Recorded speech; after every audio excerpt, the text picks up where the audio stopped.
Hey there, good people. Welcome to this little brief habits, appetites, and decision message. I want to share something with you that I think is incredibly important. One of the reasons why I believe that a lot of people never succeed is number one, they won't try. But the reason why I believe people won't try is not because they're afraid of failing, but because people are afraid of what other people will think. One of the worst addictions in the world is approval addiction.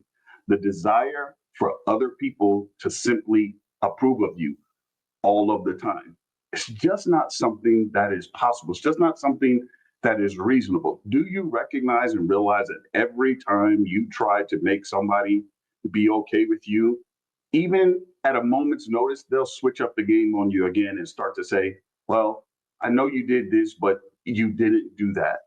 You see, there's got to be something on the inside of us that says, I'm thoroughly and completely in a process of being authentically who I am. And on the way, I'm learning some things, I'm shedding some things. But at the end of the day, I'm being authentic, I'm being all that I am. And if that becomes to someone else not enough, then you have to be willing to walk away from that.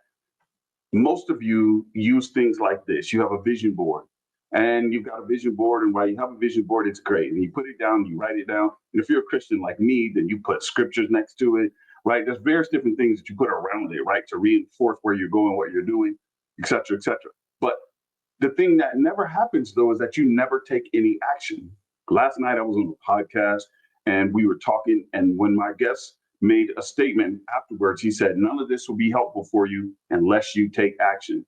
The same goes for you. None of this is going to be helpful for you unless you take action. Here's the thing I want you to understand. You have to stop believing that what other people think is more important than what you want to do. In addition to that, even if you fail, so what? You did it. You found out what your initial capacity is. If you get back up and do it again, you're continuing to stretch your capacity. Stop being afraid of people.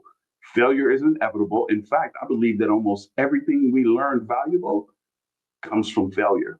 So don't worry about the failure, and certainly stop worrying about the people. Let me give you a passage of scripture to hold on to, though. Proverbs 29:25 says this: the fear of man brings a snare, but whoever trusts in the Lord will be exalted and safe. Y'all be blessed.